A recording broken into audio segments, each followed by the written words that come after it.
Bienvenue dans cette vidéo. Dans le cadre de l'action hybride « Prenons les mesures de la Maison pour la Science Nord-Pas-de-Calais », nous avons choisi de vous présenter une sélection d'ouvrages qui pourront vous servir dans vos classes. Marilyn, bienvenue. Tu travailles au Forum départemental des sciences de Villeneuve-d'Ascq et nous avons travaillé ensemble pour préparer cette bibliographie. Peux-tu te présenter, s'il te plaît ? Alors, merci Gwenaëlle. Je travaille effectivement au Forum des sciences. Je suis chef de projet et je développe des partenariats pour montrer l'intérêt des livres de sciences et des documents de sciences pour tous, dès le plus jeune âge.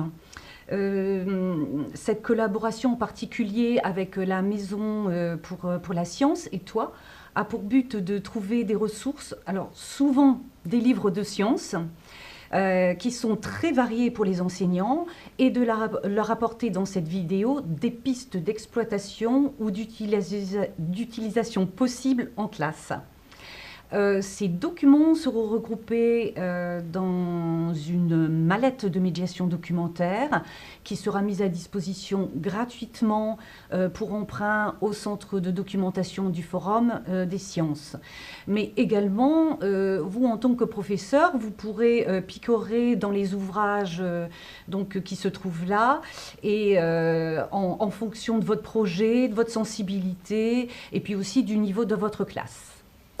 Alors, merci. Tu as sélectionné des ouvrages pour les élèves ou pour le professeur et nous les avons classés en 5 rubriques. Je te laisse la parole pour les présenter. Oui, en fait, j'ai choisi ces livres parce qu'ils peuvent être mis entre les mains des enfants et qu'ils peuvent être utilisés aussi comme des parts de support de cours ou comme prolongement et ouverture. Donc, un classement en 5 rubriques que je vous présenterai tour à tour. L'idée avec ces livres de sciences, donc on a principalement des albums, des documentaires et aussi quelques guides d'activité, c'est de rendre plus concret les notions conceptuelles de sciences et ici de mathématiques. Ces livres montrent que les mesures font partie de notre environnement et de notre vie quotidienne.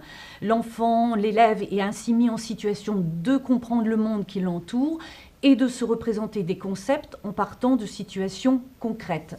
Il peut ainsi faire le lien entre ce qu'il apprend à l'école et ce qu'il est invité à lire, à communiquer et à mémoriser avec le livre de sciences et l'illustration de sciences.